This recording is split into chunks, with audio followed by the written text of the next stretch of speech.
I thought today it might be interesting to kind of hang out in my studio.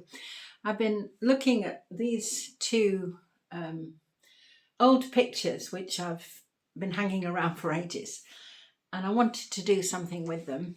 I've given them a coat of gesso, which, if you don't know, that's like a white primer, which kind of really prepares the canvas for painting on, and especially if you want to paint over something, it gives you a nice foundation. So just before we start, I'm just going to show you my palette. I've got a wet palette here. This is here. And this is just a little box that I put some damp rag in underneath, and then my palette paper on the top, and it keeps the acrylics from drying out too quickly. In actual fact, this palette has lasted already a week. So it really does make a difference to you not wasting any of your acrylic paint. I've got a whole collection of different brushes, from thin ones to thick ones. I've got some palette knives and a sponge, a roller. I sort of tend to have everything around me to use if that comes across that I want to do. Have everything ready, so if the feeling moves you into it, then you've got the things there to do. Now let me come on to the actual picture. I hope you're going to be able to see it all right here. Now, most of you know, if you've seen any of my videos, I like to do some free drawing on the top.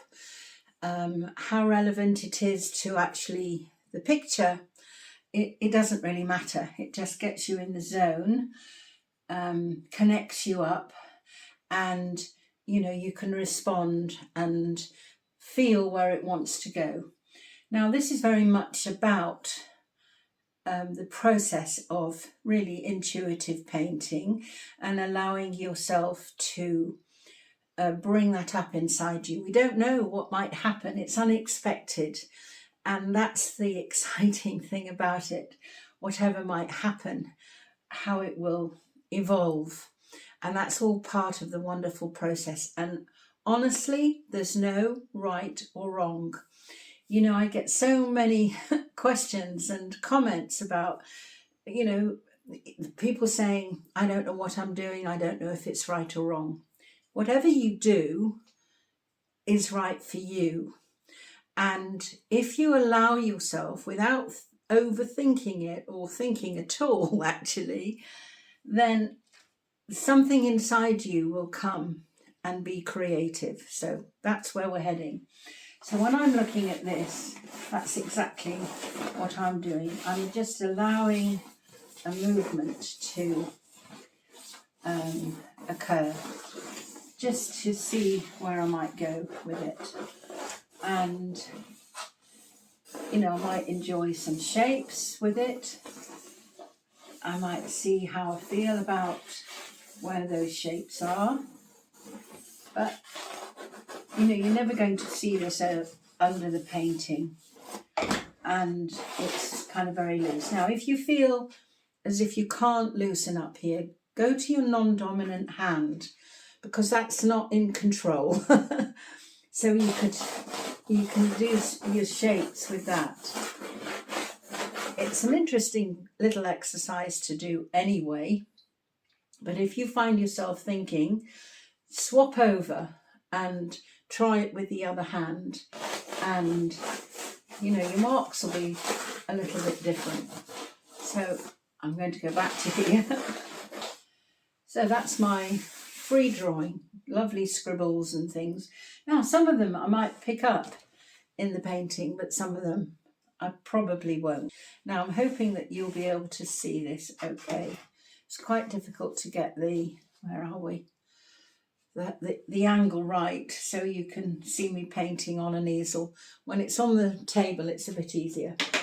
Okay, so I'm actually going to start with a sponge and just dive in and see what happens. I'm going to go with, I've got some pink and some day glow on here. And Oh, that's lovely. So I love using a sponge. It gives you a great covering and you can blend your colours together, and it's very quick to, get a really good foundation and easy to do.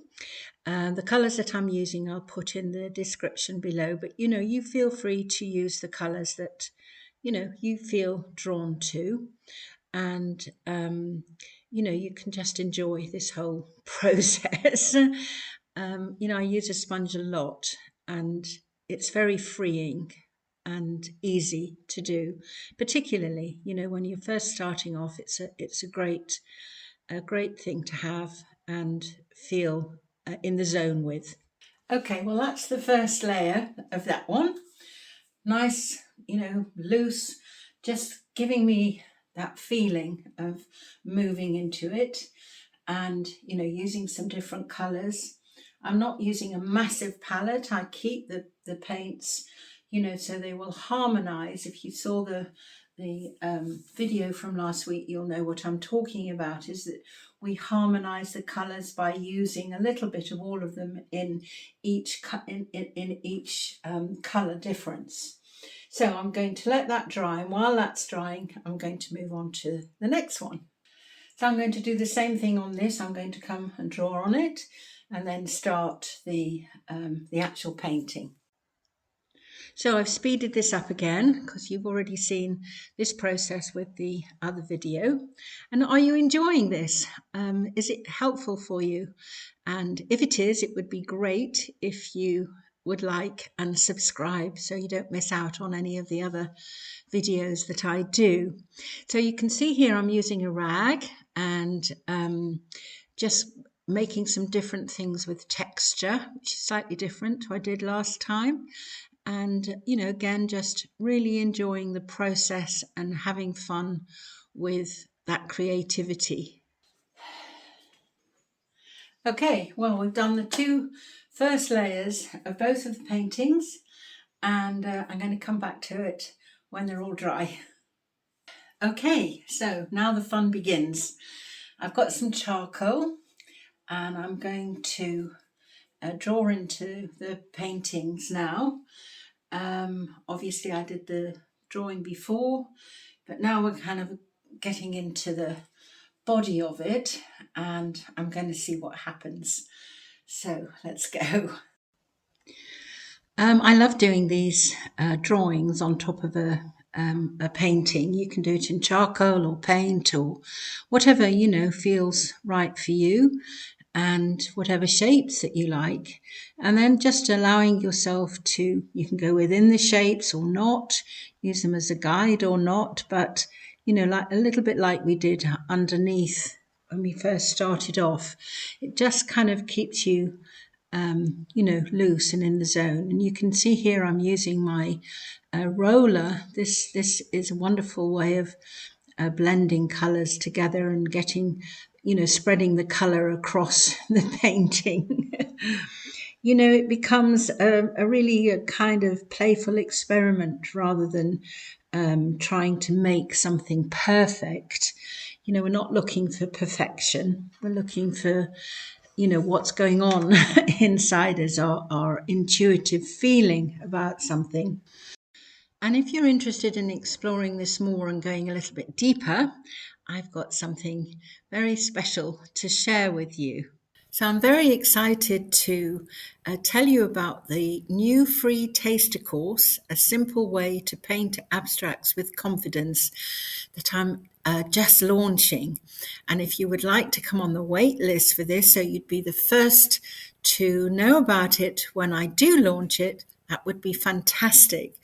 And so, if you love painting abstracts, but sometimes you feel a bit unsure about how to start, or find yourself not finishing what you begin, like a lot of us, then you're not alone. Inside the free taster, you will find a simple way to start an abstract painting without overthinking, how to keep going even when you feel unsure, and a gentle process to help you finish your painting in a way that feels right to you. And when you join the list, the wait list, you will have a free inspirational paintings prompts guide, which is really helpful. It's about making paintings feel easier and more natural, and finally finishing what you start. So it's coming soon. I'll put the link in the description below. So sign up and I will look forward to seeing you there. So coming back to the painting, you can see it's, slowly developing, and, it's creating a really great second layer to continue working on, which obviously I will do, and see again where it would take me. It's an ongoing process. It doesn't happen overnight. It can take a while, maybe a few days or a week. I might leave it and then come back to it. But it's certainly been enjoyable to share this with you and go through this process. So there's been quite a transformation on these pictures, and if you're still here, thank you so much. I hope you've enjoyed this whole process. So this was the first one. Obviously, I've still got a lot to do to it, and it's full of colour and energy, which I'm really loving. And then I did a little bit more on this one. I didn't want you to be here all day like me, but I've had a lovely time working on them both. This is very different. I kind of structured some shapes differently, and I think that's the point, is that you're free to do whatever takes you with any of the paintings. Give yourself permission to explore and discover new things. So if you've got any comments, do ask me any questions. If there are any subjects that you'd like me to cover, I'm more than happy to do that. So I'm going to leave these now. I'll come back to them. It's been great to spend this studio day with you. And please go away and have some fun with your own painting. Go from your sketchbook to a canvas. Have the courage. And I look forward to seeing you in the next video. Okay, all the best. Lots of love. Bye for now.